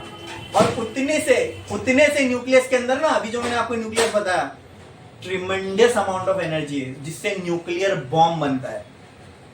कितनी सी चीज के अंदर है। अभी एटम तो समझ में, रूम का जब अपने एग्जांपल देखे, रूम के सामने न्यूक्लियस की क्या औकात है। मतलब अब जो मैंने एग्जांपल है उसके सामने, एटम के सामने न्यूक्लियस की कुछ औकात दिख रही है? From space point of view atom को 99% एम्प्टी होना है, तो ये सारा का सारा पॉजिटिव चार्ज कहाँ होगा? बहुत ही छोटी जगह में कॉन्सेंट्रेटेड। उस छोटी सी जगह को हमने क्या नाम दिया? न्यूक्लियस। क्या नाम दिया? अब एटम के हिसाब से न्यूक्लियस कितना छोटा है? 1 लाख गुना छोटा होता है। ठीक है, आगे वो भी देखोगे। बस एक स्केल, एक समझ में हम लोगों को, इसके लिए मैंने एक एग्जांपल देके आपको बताया। बोलो क्लियर है? कितनी छोटी सी चीज है ना न्यूक्लियस। और जितने आप न्यूक्लियर बॉम्ब देख रहे हो ना, वो सब उसी न्यूक्लियस के अंदर से एनर्जी निकलती है। अब कैसे किसी ने उतनी सी स्पेस में इतनी एनर्जी भर दी कि साला इतना सा यूरेनियम का टुकड़ा अगर कहीं पे मार दो ना, तो पूरा पूरा शहर फ्लैट हो सकता है। इतनी एनर्जी है वो उतने से न्यूक्लियस के अंदर, जिसकी मतलब जिसके छोटेपन को हम इमेजिन भी नहीं कर सकते। वो इतना छोटा है कि वो हमारे कॉन्शियस माइंड में उसका इमेजिनेशन भी नहीं हो पा रहा है कि कितना छोटा होगा। हम बस न्यूक्लियस को ऐसे गोला जैसा मानते हैं, लेकिन सोचो ना, एक एटम हम आंखों से देख नहीं सकते, उस एटम की भी 99% स्पेस एम्प्टी है। और वो एटम जिसको हम देख नहीं सकते, जो इतना छोटा है, उससे भी 1 लाख गुना छोटी कोई चीज उस एटम के अंदर है। और उसके अंदर इतनी एनर्जी है कि अगर एक कंसिडरेबल अमाउंट ऑफ न्यूक्लियस को मैंने फोड़ा तो पूरे शहर बर्बाद हो सकता है। क्या कॉम्प्लेक्स चीज है ना नेचर, कैसा उसमें इतनी एनर्जी भरी गई होगी। अच्छा, वो न्यूक्लियस राइट ना अभी हमारे अंदर है, अभी हमारे आसपास की हवा में है, मॉलिक्यूल में है, उतनी एनर्जी लेके घूम रहे, लेकिन कुछ नहीं हो रहा। कुछ हो रहा है क्या? नहीं ना। कैसा सिंक्रोनाइजेशन में नेचर काम करती है, सोचो। अर्थ की हर एक चीज इतनी ही प्रिसाइज है जितनी लाइफ को होने के लिए चाहिए। यानी अर्थ पे लाइफ हो, उसके लिए जो सूटेबल कंडीशन होनी चाहिए थी वही है अर्थ पे। मतलब अर्थ जहां सोलर सिस्टम में जहां अर्थ की पोजीशन है ना, अगर वहां से थोड़ा भी 1 सेंटीमीटर भी आगे या पीछे होता तो अर्थ पे लाइफ पॉसिबल ही नहीं हो पाती। जिस स्पीड से अर्थ घूम रहा है, जिस पाथ में घूम रहा है, ये थोड़ा भी यहां होता ना तो अर्थ पे लाइफ ही नहीं पॉसिबल। ये तो मैंने वो एक बड़े पैमाने पे बताया, और ये जो छोटे लेवल पे जब हम जाके देखेंगे तो ये चीज भी उतनी ही प्रिसाइज है जितना इसको होना चाहिए था। थोड़ी भी यहाँ वहां होती तो पता नहीं हम कैसे होते या हमारी लाइफ कैसी होती। तो ये समझ में आया थर्ड पॉइंट कि एटम के अंदर पॉजिटिव चार्ज है, ये हमने कंक्लूड कर लिया था सेकंड पॉइंट में। अब उस पॉजिटिव चार्ज की पोजीशन के बारे में हमने कमेंट किया कि सारा का सारा पॉजिटिव चार्ज कहाँ पे है एटम में, एक छोटी सी जगह में कॉन्सेंट्रेटेड है और उस छोटी सी जगह का नाम हमने क्या दे दिया, न्यूक्लियस। तो इसमें आगे लिखो small space is called as nucleus. अब ये पता, ये कंक्लूड क्यों किया हमने कि छोटी सी जगह में, ये समझ में आया ना कि कुछ ही अल्फा पार्टिकल स्पेस से डिविएट हो पाए, कुछ ही अल्फा पार्टिकल इसको लग के डिविएट हो पाए। और ये तभी हो सकता है जब वो एक छोटी सी स्पेस में हो। अगर बहुत बड़ी स्पेस में हो तो बहुत ज्यादा अल्फा पार्टिकल डिविएट होते, बहुत कम अल्फा पार्टिकल डिविएट हुए, इसका मतलब ये जो भी पॉजिटिव चार्ज है ये बहुत ही छोटी सी स्पेस में कॉन्सेंट्रेटेड है, बराबर। और छोटी सी स्पेस को हमने क्या नाम दिया, न्यूक्लियस। तो ये कंक्लूजन हमें फाइंडिंग के किस पॉइंट से मिला, थर्ड पॉइंट से। लिखो थर्ड पॉइंट, रीजन में लिखो थर्ड पॉइंट इसका, ठीक है।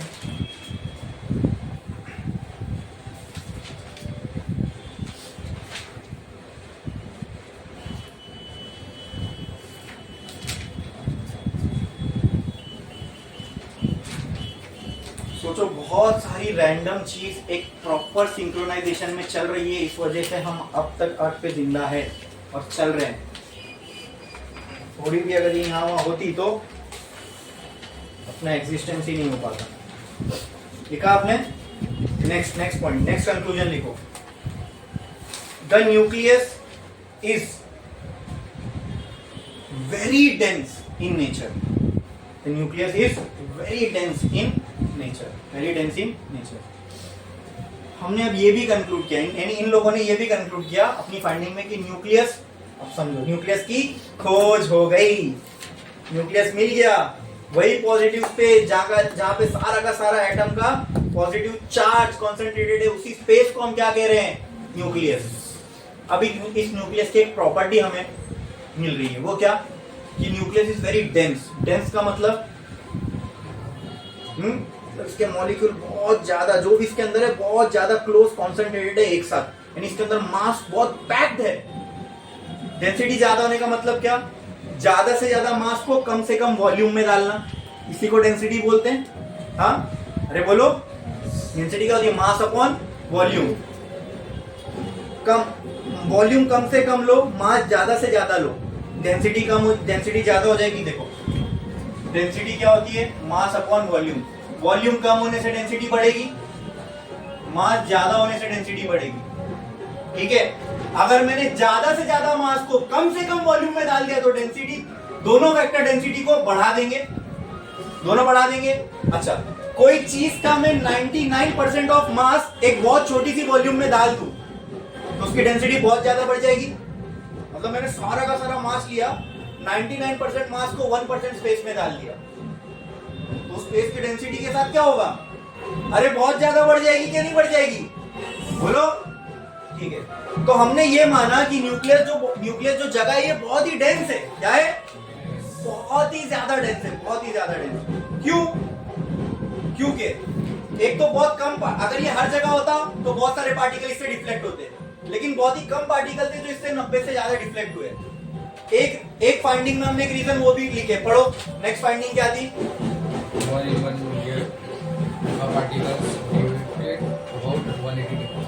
अरे बाप रे बाप, यानी इसकी होने की प्रोबेबिलिटी तो और कम हो गई। 1/10 लाख में से कोई, मतलब इनको कुछ अल्फा, यानी ये स्केल पूरी लगभग मान लो इधर तक थी, ठीक है, डिटेक्टर, कुछ अल्फा पार्टिकल यहां भी मिले। अब ये कैसा हो गया,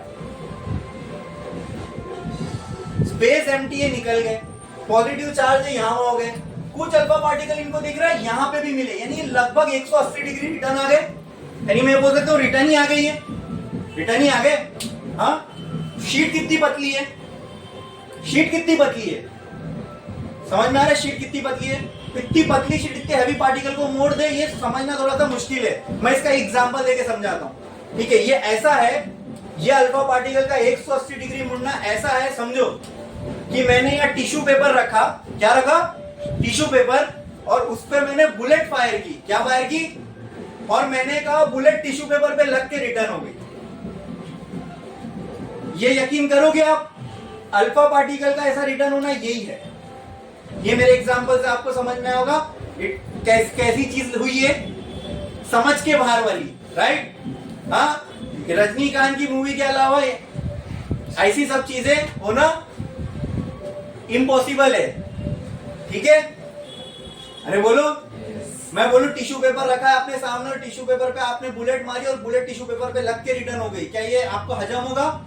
ये वही हो रहा है, तो क्या ये हजम होगा इसका? लेकिन ये रियलिटी है, वो रियलिटी नहीं है, वो तो समझ में, ये तो हो रहा है ना, ये तो हो रहा है ना, दिस इज रियलिटी, ये तो होता हुआ दिखा। अब इसका एक्सप्लेनेशन क्या था? तो इसका एक्सप्लेनेशन इन्होंने ये कहा कि ये जो भी स्पेस है ना, ये बहुत छोटा है, इसीलिए 1,00,000 में से कोई एक हो सकता है इसके सामने आके खड़ा हो गया होगा। समझ में आया?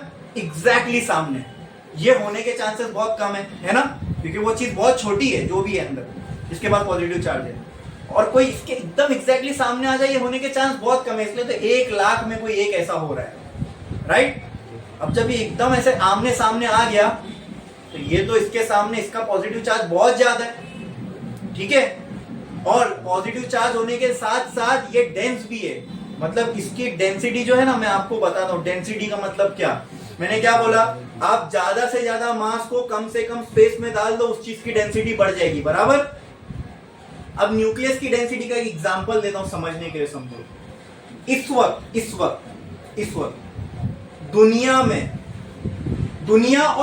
में जो कुछ है, पूरी अर्थ और अर्थ में जो कुछ है, उसका मास कितना होगा? अब ये भी समझ के बाहर की चीज है। इस वक्त अर्थ और अर्थ पे जो कुछ है, उसका जितना भी मास होगा, उसको आप लो और 1 इंच के क्यूब में कम डाल दो, इतने से स्पेस में डाल दो। अब उस 1 इंच के क्यूब की डेंसिटी क्या होगी? वो है न्यूक्लियस, ठीक है भाई। 99% of the space of the atom empty है, तो एटम का मास आता कहां से? वही डेंस जगह से, यानी एटम का 99% ऑफ मास कहां भरा हुआ है? न्यूक्लियस में, that's why it is dense. अब न्यूक्लियस का डेंस होना समझ में आया कि न्यूक्लियस में नेचर बनाने वाले ने न्यूक्लियस को क्या बनाया है। एटम का 99% स्पेस खाली है, तो एटम का मास आ कहां से रहा है? वही स्पेस से जो बीच में है, जो जहां पे पॉजिटिव चार्ज कॉन्सेंट्रेटेड है, वो क्या है? न्यूक्लियस। अब यहां से अगर 99% चीजें गायब कर दूं, तो उसको कहीं तो रखना है, उसको पैक करके कहां भरा गया है? तो न्यूक्लियस की डेंसिटी का अंदाजा नहीं लगा सकते आप। लगा सकते ऐसा नहीं, लेकिन बहुत ज्यादा होगी। एग्जाम्पल से समझ में आया ना? अगर मैं अर्थ और अर्थ के ऊपर जो भी चीज है, उसको अगर 1 इंच के स्पेस में लाके कंप्रेस कर दूं, तो वो चीज का वजन, वो 1 इंच के क्यूब को मैं उठा सकता हूँ क्या? दिखने में तो 1 इंच है, उठ सकता है क्या? नहीं, क्योंकि उसकी डेंसिटी इतनी ज्यादा हो जाएगी, उसके मास इतना ज्यादा उसके अंदर कॉन्सेंट्रेटेड है। तो न्यूक्लियस की रचना ऐसी ही है। एटम का 99% ऑफ द स्पेस एम्प्टी है, तो सारा का सारा 100% of the mass of the atom कहाँ है? उस 1% जगह में। मतलब वो 1% भी नहीं है शायद, वो जगह 0.1%। 1% की, वो 1.1% में से 1% में 99% से भी ज्यादा का मास पूरा ठूस दिया गया उसके अंदर। अब ऐसी चीज से कोई टकराएगा तो उसका कुछ होने वाला है क्या? हाँ, अभी दुनिया की सबसे पावरफुल मिसाइल भी मैंने वो क्यूब जो मैंने आपको एग्जांपल दिया, उससे टक्कर मारा, तो उस क्यूब का क्या होने वाला है? कुछ ही नहीं होगा। समझ में आया? क्यूब एक, लेकिन ये होने के चांसेस क्या है? बहुत रेयर है, इसीलिए 1 मिलियन में एक कोई पार्टिकल लग के रिटर्न आ गया, मतलब वो तो उसके टकरा भी नहीं सकता। फिजिक्स में कोलिजन का मतलब ये भी होता है, ये जरूरी नहीं टकराना, चीज की वेलोसिटी और मोमेंटम में चेंज आ गया, बस वो हो गया कोलिजन। यहाँ आया तो बहुत ज्यादा पॉजिटिव चार्ज यहाँ मिला, ये रिटर्न चला गया, रिटर्न जाके यहाँ टकराया, दिख रहा है, यहाँ आई बात समझ में? तो क्यू के कुछ एक, अच्छा ये होने के चांस बहुत कम है, लेकिन ऐसा भी हुआ तो कुछ एक आधा पार्टिकल 180 से ज्यादा भी डिफ्लेक्ट हुए।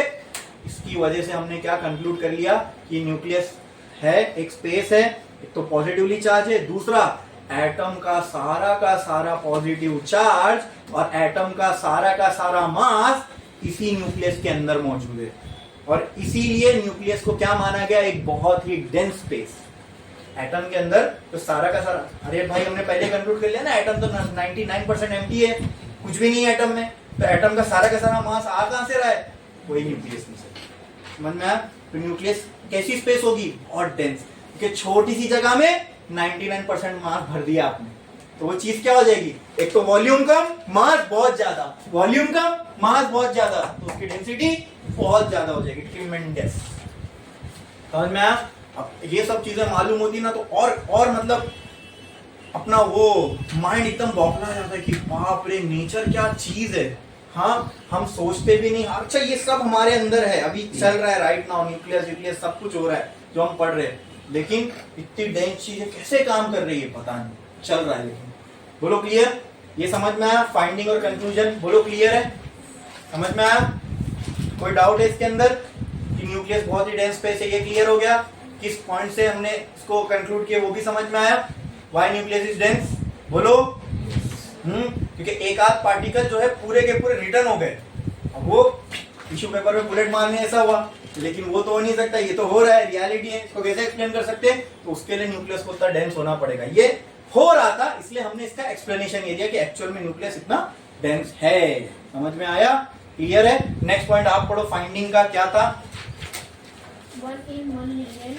वो तो हो गया फाइंडिंग का, उसके बाद वाला point The number of alpha particles deviate and the angle by which they deviate was different versus different material. अब इन लोगों ने क्या किया, यहाँ से गोल्ड हटाया, कोई और फॉइल रखी, फिर वो हटाया, कोई और फॉइल रखी, तो उन्होंने क्या देखा, ये जो एंगल्स मिले थे ना डिविएशन वाले, अब ये अलग अलग थे। पहले कुछ 1 डिग्री पे हुए, तो बाद में लोगों कुछ 2 डिग्री पे भी होते हुए दिखे होंगे, कुछ को लगाने के बाद 5 डिग्री पे भी डिविएट होते हुए दिखे। अच्छा, अगर कोई मान लो कोई और मटेरियल रखने पे अल्फा पार्टिकल 5 डिग्री डिविएट है, इससे तुम क्या कंक्लूड करोगे? एकदम लॉजिकल बात बोलो, क्या कंक्लूड करोगे? ज्यादा डिविएट हो रहा है, इसका मतलब अगर वो ज्यादा क्लोज आ रहा है, ठीक है, वो ठीक है, लेकिन वो तो बहुत ही छोटी सी चीज है। जैसे एग्जांपल ले रहा हूं कि यहाँ पॉजिटिव चार्ज कम है, यहाँ पॉजिटिव चार्ज ज्यादा है, उसके बाजू में पॉजिटिव चार्ज और भी ज्यादा है, तीनों केस में किस में सबसे ज्यादा डिफ्लेक्शन होगा? अगर मैं एक पॉजिटिव चार्ज फेंक के मारूं तीनों पे, जिसमें?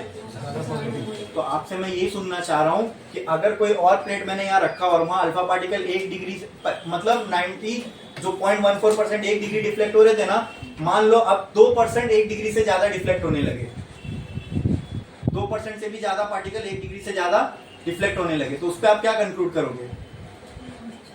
उस प्लेट का जो मटेरियल है उसके एटम्स में पॉजिटिव चार्ज ज्यादा है, इसलिए वो ज्यादा पार्टिकल को डिफ्लेक्ट कर पाया। अच्छा, उसमें पॉजिटिव चार्ज ज्यादा है, इसका मतलब उसमें उसके एटम के अंदर जिस भी स्पेस में पॉजिटिव चार्ज कॉन्सेंट्रेटेड है, क्या वो इससे अलग होगा? उस स्पेस को क्या बोलते हैं? क्या उसका न्यूक्लियस की न्यूक्लियस से अलग होगा? बस खत्म, यहीं से हमें पता चल गया nucleus is different for different materials. समझ में आ रहा है? एंड तो क्या अब हम क्या प्रॉपरली मटेरियल को क्लासिफाई कर सकते हैं on the basis of the nucleus? अब मटेरियल को क्लासिफाई करने का भी एक तरीका मिल गया, पूरा पीरियोडिक टेबल बना भाई उसी से। Atomic mass number, atomic number क्या है? Atomic number is the number of, हाँ, atomic number is the number of proton present inside the nucleus. वो देखेंगे हम प्रोटॉन के बारे में आगे, लेकिन आपको इतना तो समझ में आ रहा है, अब हमारे पास एक और कैपेबिलिटी आ गई इससे। वो क्या? अब हम मटेरियल को क्लासिफाई कर सकते हैं, सिर्फ ये बोल के नहीं कि इसका सिंबल अलग है, इसका शेप साइज अलग है। अब हम प्रॉपर बोल सकते हैं आयरन अलग क्यों है? क्योंकि आयरन की न्यूक्लियस की प्रॉपर्टी अलग है और गोल्ड के न्यूक्लियस की प्रॉपर्टी अलग है। भाई अंदर उसकी जो रचना हुई है, अंदर जो फंडामेंटली वो जिस चीज से बना है वो अंदर से ही अलग है। अब और ज्यादा हम अच्छे से इनको डिफाइन कर सकते। समझ में आ रहा है? कैसे हमें पता चला कि हर मटेरियल का न्यूक्लियस अलग होगा? ये पता चलने से क्या हम बोल सकते हैं, अब हम हर मटेरियल को उसके न्यूक्लियस के अकॉर्डिंग क्लासिफाई कर सकते हैं, और इसी से पीरियोडिक टेबल बना। समझ में आया? तो ये पॉइंट से हमने क्या कंक्लूड किया? हमने इसको हटा के कोई और प्लेट रखी तो हमें एंगल ऑफ डिफ्लेक्शन और number of alpha particle deviated का अलग नंबर मिला, अलग फाइंडिंग मिली। मतलब डिविएट तो हुए, लेकिन उसमें 1% से ज्यादा हुए होंगे, 1 डिग्री से ज्यादा हुए होंगे, किसी में 1 डिग्री से और कम हुए होंगे। और समझ में आ रहा है? यानी उनमें पॉजिटिव चार्ज गोल्ड से कम रहा होगा, जिसमें इससे ज्यादा हुए यानी उसमें पॉजिटिव चार्ज। तो अगर अलग अलग मटेरियल में पॉजिटिव चार्ज अलग अलग है, इसका मतलब वो जो न्यूक्लियस है हर मटेरियल का अलग है। तो हमें प्रॉपर्टी मिल गई मटेरियल की कि हर मटेरियल का क्या अलग हो रहा है, न्यूक्लियस अलग है। तो मटेरियल को क्लासीफाई कर सकते हैं अकॉर्डिंग टू द न्यूक्लियस। समझ में आया? ठीक है, तो इससे हम क्या कंक्लूड कर सकते हैं, लिखो, कंक्लूजन लिखो पहले। Different materials have different nucleus. Different material have different nucleus. Her material का न्यूक्लियस अलग होगा। क्या एग्री करते हो आप? ये कैसे पता चला हमें? जब हमने यहाँ पे गोल्ड चेंज करके कोई और मटेरियल रखा तो उसके अंदर एंगल ऑफ डिफ्लेक्शन और number of deviation of alpha particle अलग मिला।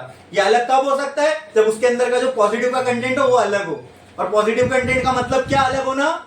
न्यूक्लियस का अलग होना। तो ये सब अलग अलग एंगल्स पे अलग अलग डिविएशन हुआ। इससे हम क्या कंक्लूड कर सकते हैं कि हर मटेरियल का क्या अलग है? न्यूक्लियस अलग है। वेरी गुड, समझ में आया? अच्छा, ये कंक्लूजन लिखे, different material different nucleus. Finding में से कौन सा पॉइंट इसका रीजन बनेगा? Fifth point. यहां खत्म हो गई मार्जिन बीगर एक्सपेरिमेंट। ठीक है, तो क्या हुआ? अब एटम की पिक्चर देखो हमारे पास कैसी आई है। ये हो गया गोल सर्कल। अब हम बोल सकते हैं यहां से हटके हमारे पास ये पिक्चर आएगा। ठीक है,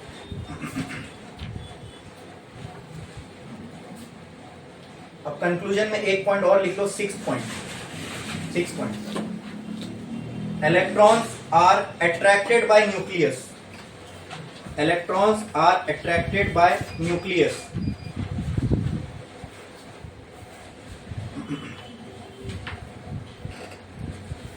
but they don't move towards nucleus.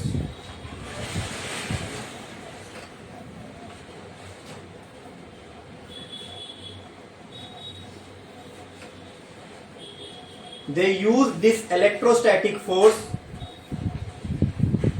They use this electrostatic force।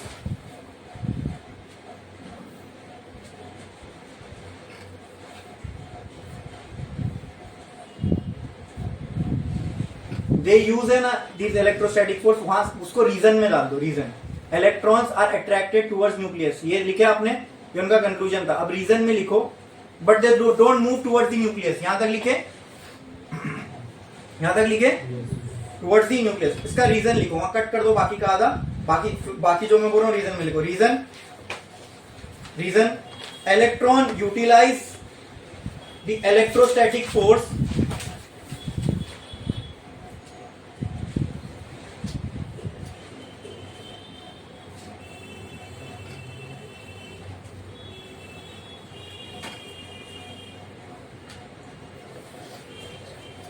as centripetal force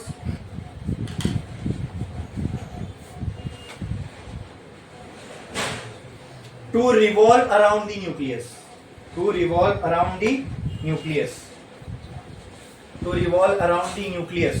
in any orbit।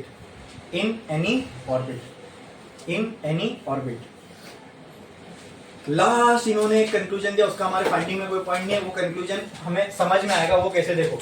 अब इतना तो समझ में आ गया, ये एटम है और इसके बहुत छोटी सी जगह में पॉजिटिव चार्ज रखा है। लेकिन इलेक्ट्रॉन का क्या? इलेक्ट्रॉन तो नेगेटिवली चार्ज है। तो इलेक्ट्रॉन अगर नेगेटिवली चार्ज है और इतना हैवी पॉजिटिव चार्ज यहाँ रखा है तो फट से इलेक्ट्रॉन को अट्रैक्ट कर लेगा। इलेक्ट्रॉन अगर अट्रैक्ट हो गया तो न्यूक्लियस में घुस जाएगा, तो एटम एग्जिस्ट ही नहीं कर सकता। एटम स्टेबल कैसे थी?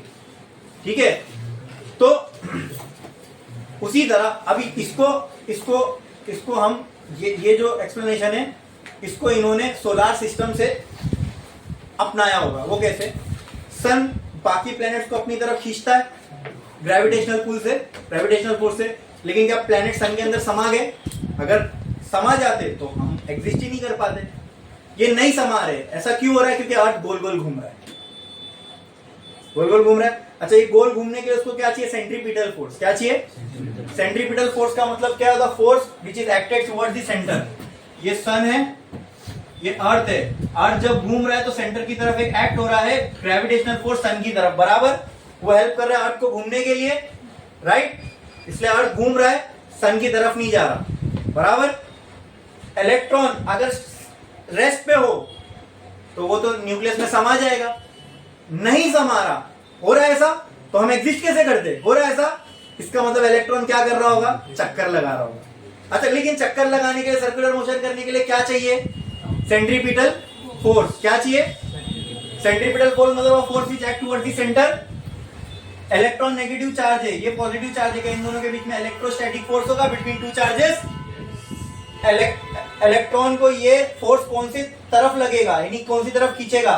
सेंटर की तरफ। लेकिन इलेक्ट्रॉन उधर जा रहा है? नहीं। क्यों नहीं जा रहा है? क्योंकि इलेक्ट्रॉन खुद सर्कल में घूम रहा है, इसीलिए नहीं जा रहा है। समझ में आया? बोलो क्लियर है? अब ये एटम की शक्ल हमारे सामने है। ये हो गया एटम, ये हो गया न्यूक्लियस, ये हो गया एक ऑर्बिट, और उसके अंदर इलेक्ट्रॉन घूम रहा है। तो ये जानी पहचानी शक्ल है एटम की जो हम जानते हैं। हाँ, ये समझ में आया ना कि इलेक्ट्रॉन के घूमने को क्यों कंसीडर किया गया? कि इलेक्ट्रॉन अगर घूमेगा नहीं तो क्या होना चाहिए? इलेक्ट्रॉन अट्रैक्ट होकर न्यूक्लियस से न्यूक्लियस में समा जाना चाहिए, लेकिन ऐसा हो रहा है क्या? नहीं। तो ऐसी एक सिस्टम और भी है जहां पे ऐसा ही कुछ होता है। वो क्या? Solar system. सन अर्थ को खींच रहा है, लेकिन अर्थ तो सन में समाया नहीं। क्यों? क्योंकि अर्थ उसका चक्कर लगा रहा है ना। हाँ, उसके अराउंड एक ऑर्बिटल मोशन परफॉर्म कर रहा है, राइट? तो इलेक्ट्रॉन भी अगर न्यूक्लियस के अंदर नहीं समा रहा है, इसका मतलब इलेक्ट्रॉन भी क्या कर रहा होगा? दिखता है क्या? नहीं दिखता है। लेकिन हमने सोचा कि नहीं समा रहा है तो क्या कर रहा होगा? चक्कर लगा रहा होगा। चक्कर लगाने के लिए क्या चाहिए? Centripetal force. मैंने आपको ये भी बताया, सेंट्रीपिटल फोर्स कोई नया फोर्स नहीं होता, एग्जिस्टिंग फोर्स होता है जो सेंटर की तरफ एक्ट करता है, उसी को हम सेंट्रीपिटल फोर्स बोलते हैं। तो अगर मैं इलेक्ट्रॉन को कहीं भी समझू, इलेक्ट्रॉन को फोर्स तो हमेशा सेंटर की तरफ ही लगेगा, क्योंकि एक ही चार्ज है सेंटर में जो उसको खींचेगा। लेकिन ये समा नहीं रहा, इसका अंदर क्यों हो रहा होगा? क्योंकि इलेक्ट्रॉन चक्कर काट रहा है। समझ में आया? तो electron revolve around the nucleus, ये भी यही थियरी से बाहर निकल के आया। ये अब थोड़ी थोड़ी जानी पहचानी शक्ल है जो हम जानते हैं, ठीक है। लेकिन इस थियरी में कुछ कमी थी, ठीक है, कुछ ड्रॉबैक्स थे। अब वो ड्रॉबैक्स हम देखेंगे नेक्स्ट लेक्चर में। अभी शुरू करें तो खत्म नहीं हो पाएगा, ठीक है। तो आज के लिए बस इतना ही।